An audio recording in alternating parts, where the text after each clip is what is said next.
Every business wants good customer reviews. Every customer wants a good experience. So what happens when both sides click? Or in some cases, when they don't? From Yelp and Entrepreneur Media, this is Behind the Review. Behind the review, dig deeper too.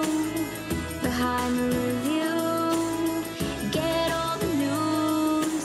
Food, flowers, fixing, make business boom. Behind the review, dig deeper too. I'm Emily Washkovic, Yelp's small business expert. Behind the Review features conversations with business owners and customers who wrote one of their Yelp reviews. In our discussions, we talk about lessons they've learned that can be used by other small businesses to improve their own reviews and their bottom line.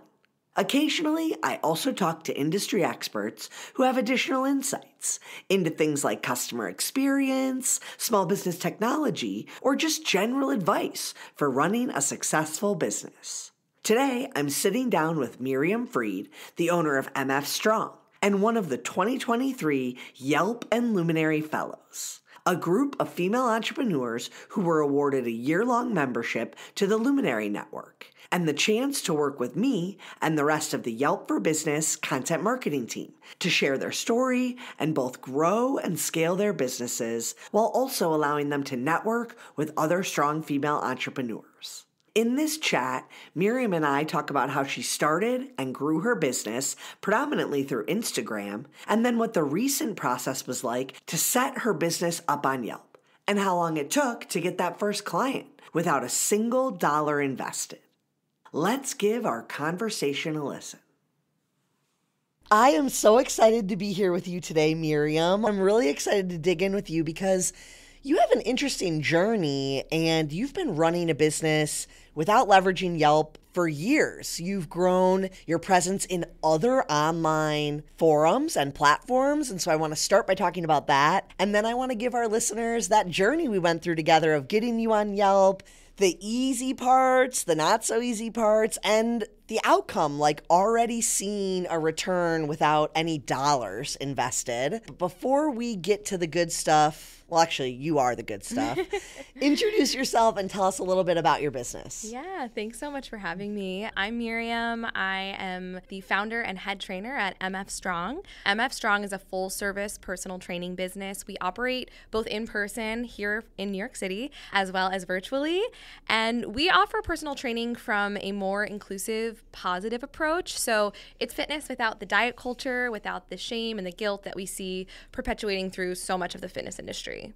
And when you started, social media was one of the biggest platforms that you built for yourself. And it was a lot of just you being on there, talking about what you were doing. Take us back to those early days and how you built that platform on social. Yeah, I mean, social media is pretty much how I grew my business, especially in the early stages. I started my own social media account back when I was an early trainer. I was working as a group fitness instructor, actually, and it was like 2013, 2014. And this was like the early days of Instagram. TikTok was not even a thought yet, and everyone was saying at the time, for fitness, like you need to have an Instagram account. Like that is where you want to be. Fitness on Instagram is huge. So I was teaching classes, starting to privately train clients, and I started my own social media account where I would just post workouts and healthy recipes, that kind of thing, because that was what we did back in the day. And I think my social media really started to take off because as I was working in group fitness, I like to say I had these kind of rose-colored glasses on when I started working in the fitness industry. I started working in this industry because I was like, I want to help people. And I was like, fitness helps people and it makes people feel good and I want to be a part of that. And then after working in the industry, I started to lose those glasses and I was looking at it through a different lens because I was starting to talk to people and I was seeing the way that classes were being marketed. It was very much from this, I didn't have this language back then, but this diet culture perspective, very much judging people and marketing to people through this idea of a bikini body or work off your weekend or prepare for summer. And it always just didn't sit well with me. And then I would talk to other people and clients, and they'd be like, yeah, I really hate when instructors say those kinds of things. It doesn't make me feel good. And I don't like being a part of that. It's never sat right with me. I've never felt comfortable. And I realized there was this gap in the fitness industry that no one was really talking about, where all of these people, they wanted to exercise, they wanted to feel healthy, and they wanted to go into spaces where they were encouraged and supported, but they weren't really getting that. They were only getting this, if you're here to work out, it's probably because you want abs. But reality was that most people actually weren't there for that reason. And I realized that there's this massive gap, and this needs to be talked about. So I went to social media, where I was slowly building an account and started talking about these things, and that exploded my account because people were like, yes, I've been waiting to hear this from someone in the fitness industry. I love going to classes, or I would love to go to classes, but I don't feel I can get that perspective. I feel like I'm only getting this one side of things, and it's turning me off of fitness entirely. And that's what perpetuated me to be like, okay, well, I think there's room for me to start something and start a business from this perspective, and to draw people in and give them this supportive system of training, but not perpetuating those same ideals I was getting in a lot of the classes that in the gyms that I had worked in the past. And so, yeah, social media is what allowed me to grow and allowed me to talk about those things and get the interest and attention of people who are looking for something similar and maybe didn't even know that they were looking for it. And that's what allowed me to start my business. And the unique thing about your experience is you grew this personal account, your Miriam account, where it's you showing up, talking, and then you at one point had to make an MF Strong account, like a business Instagram. And I just assumed you were running both because you grew this personal one, you know the deal. But that's not true. You brought someone on to take that over. Talk to me about how, even as someone who knew how to do social media, that was a decision you made and how that's been strategically working out. Yeah, well, I mean, a big challenge in my business has been separating like Miriam Fried from MF Strong. And so for many years, I was just a personal trainer, Miriam Fried. I had my business, but it was just me. And then when I started MF Strong and I started bringing on other team members, I realized that I really needed to separate myself from the business a little bit so that people were willing to work with other team members and that there was space for them and that they were being featured as well. And so I didn't really want to be a part of the MF Strong Instagram in the same way. I didn't want to be running it. I wanted it to be its own sort of account separate from myself. And also running my own account takes a lot of time and energy as well. There is a business aspect to my personal account as well. So that's a lot of energy. Running the business is a lot of energy. And then running an entirely separate social media account that's a whole other ordeal. So I knew that I wanted to bring someone else on to do that, someone who was specifically knowledgeable about social media, about Instagram, so that they could handle that, as well as a few other aspects of the business that I had no interest in doing myself. So yeah, I'm really grateful to have that support. I feel like it's just so important to be able to delegate and to be able to say, you know what, I could do this, but it's just a thing I don't need to do. Like, I don't need to be running that account. And I think as a business owner, making those distinctions, it's so vital for the business, but also for your own mental health to be like, I could do this, but I don't need to do this. And where am I needed and where is it not essential for me to be controlling the situation, you know? Yeah. I think a lot of business owners, when they think of social, in the beginning, they can come up with what they want to say or how they want to appear. But then the barrier is often to keep it up. Well, I already told them that, or we already said that. How do you keep up the consistency and how do you come up with content? Because you're really good at posting the same things over, but in a different perspective or to be digested differently. It's so funny with social media because people do, I think, feel, oh, I've already posted that. But a big part of it is, especially if you use it for business purposes, is to be repetitive.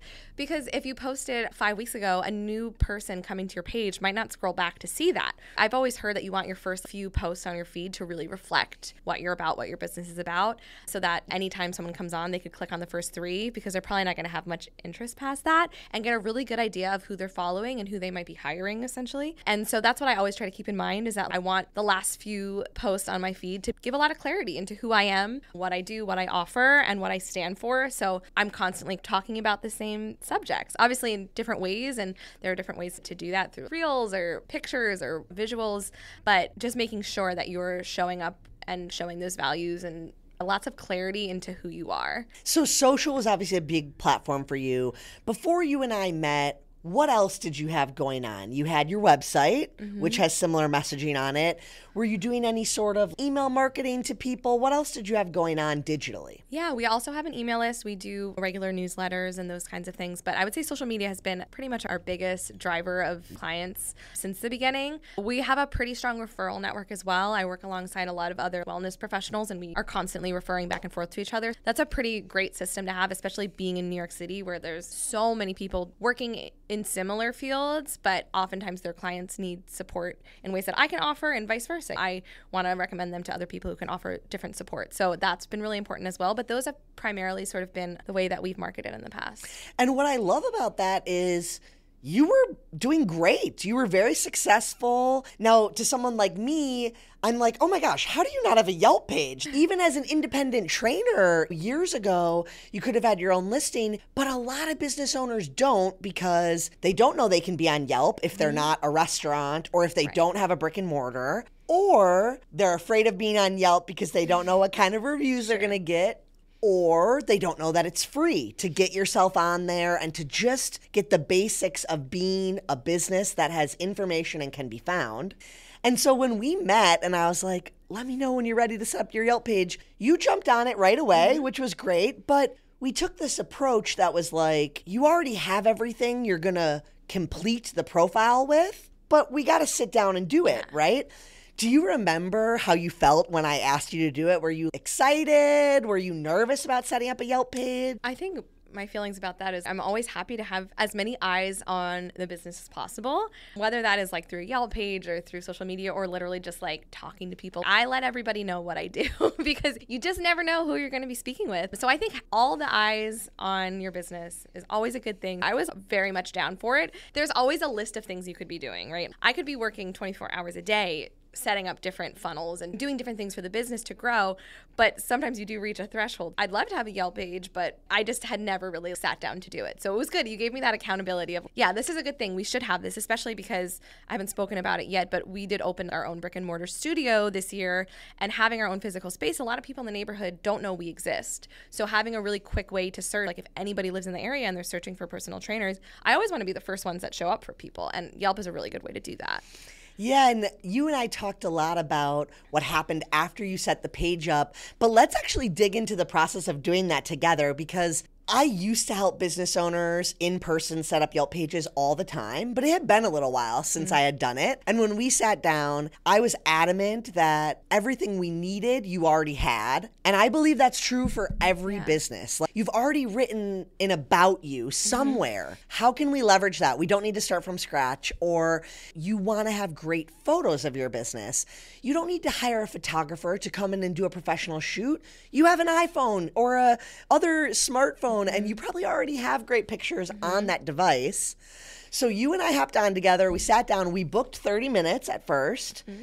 And we pretty much got it set up in 30 minutes. Something that I thought was interesting when we were working on it together was just a reminder to me of the core elements of a profile, especially when you're a service provider like you are, which is get in those categories. There might be more than one, or in your case, you're in a category, personal trainer, but you offer something that is unique. So then we had to get specific on the page. Your about section, your photo captions, they had to clarify some of that stuff that sets you apart.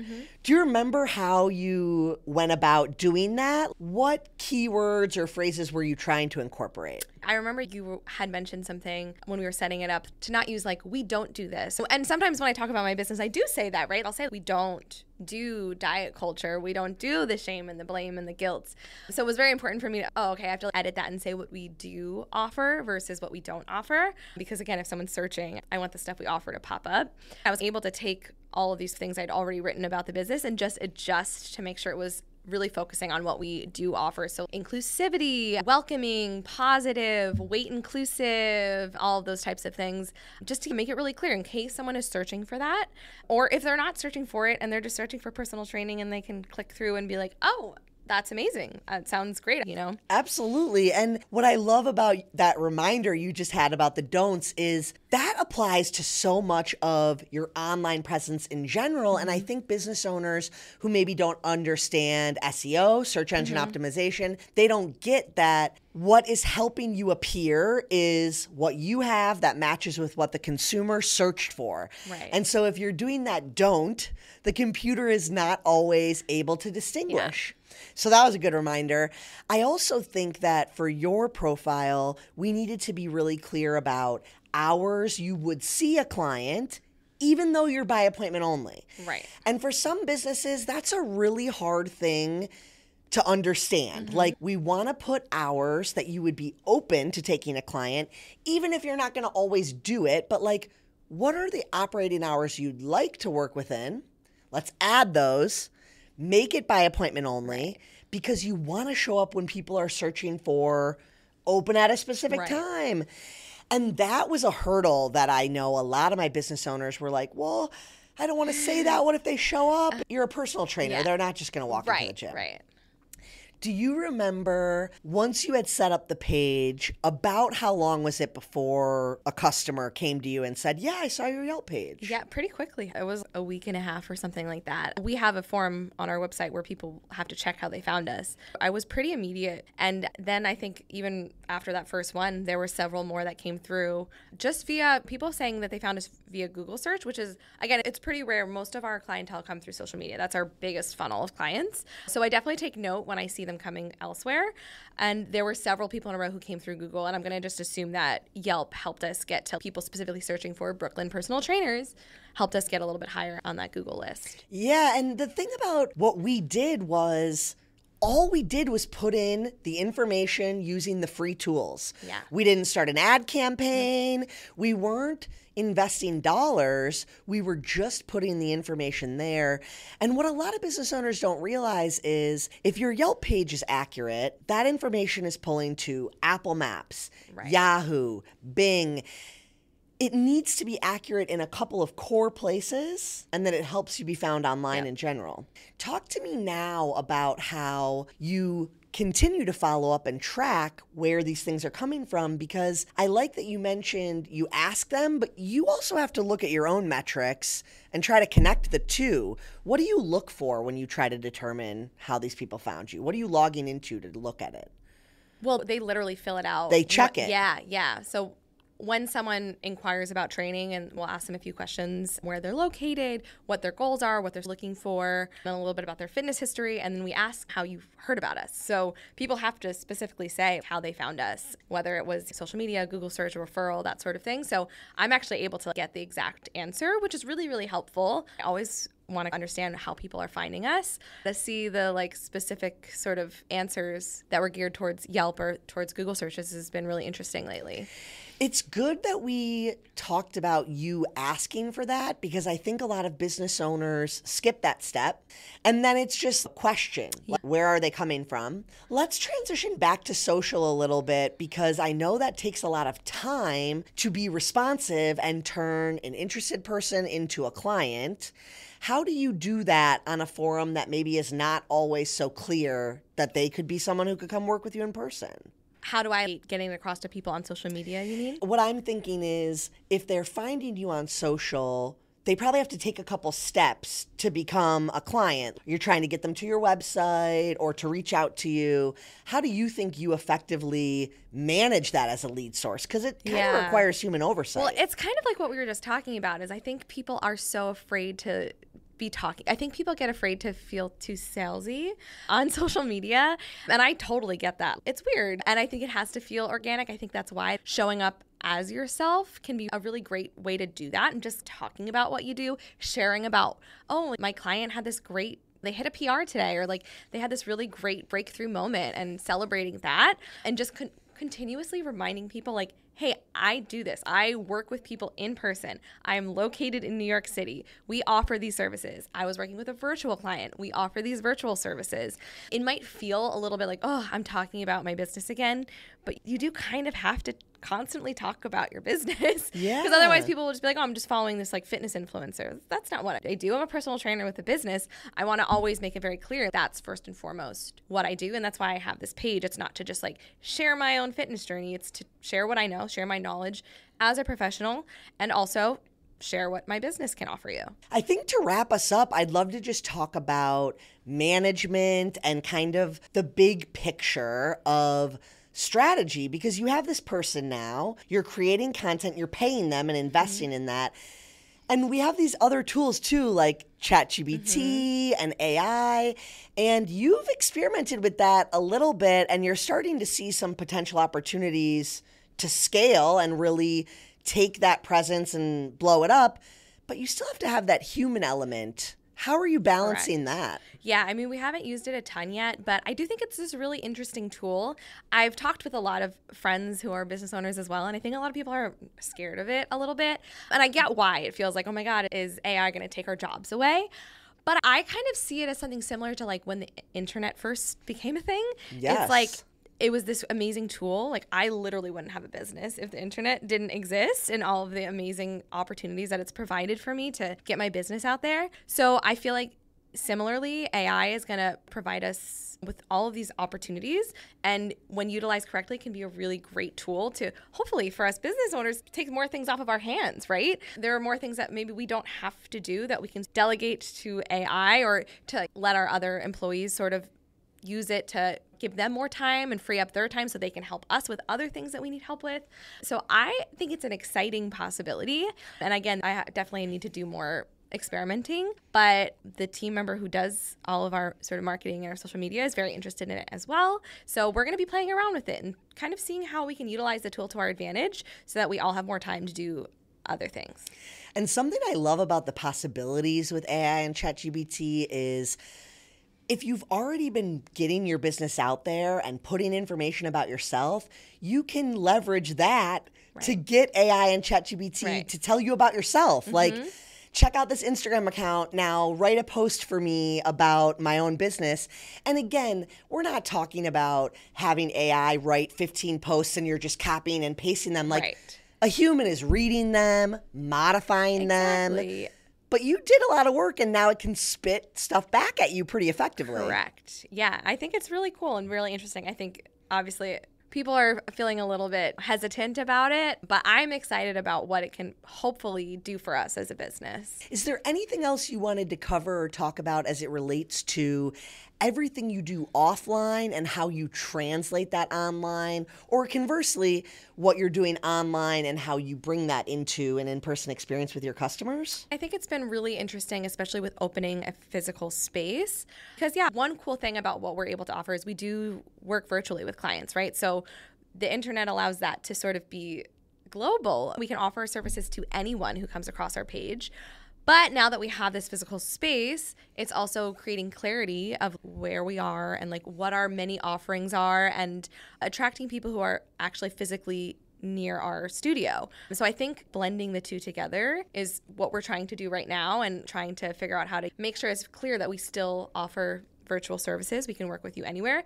But we are here. We are specifically in Brooklyn, and we want people in the neighborhood. We want that community aspect. And so bridging those two things, I think, is where we're at right now, and trying to utilize our social media platform to do that, to create partnerships and relationships with people who are local and other local businesses so that we can build our community there while also still making sure we're speaking to our audience at large and letting them know that we're still available for all of them as well. And I think this conversation is so powerful for anyone who's listening and thinks, well, I don't have a Yelp page and I haven't had one for years, and so why do it? There is value. It's not social, so it's not like you need to be posting multiple times a week. But setting it up can really give you that natural SEO. And we're not talking about investing dollars. We're talking about putting your accurate information online in a place that people are already searching. Yep. And again, just getting as many eyes on your business is always going to be a positive thing. And that concludes our episode. Be sure to subscribe so you get new episodes every Thursday. I hope you enjoyed it and were able to take a thing or two away to implement in your own life. Whether it's a new idea that you can bring back to your business or a fresh perspective on how to be a positive influence as a consumer, we share these stories to inspire and create more meaningful connections in your local community. For more information about today's business or to connect with me, check out the show notes. Behind the review, dig deeper too. Behind the review, get all the news. Food, flowers, fixing, make business boom. Behind the review, dig deeper This episode featured a conversation with Miriam Freed, the owner of MF Strong. Special thanks to Holly Hanchy, who helped edit this episode. To learn more about the story, head to yelp.com/behind the review and check out the guest details and episode takeaways. And don't forget to subscribe to the show so you get an alert each Thursday that we drop a new episode. To claim your own Yelp business page and start engaging with consumers, visit business.yelp.com. Our theme song is performed by Ali Schwartz and produced by Robbie G of Messerol Sound.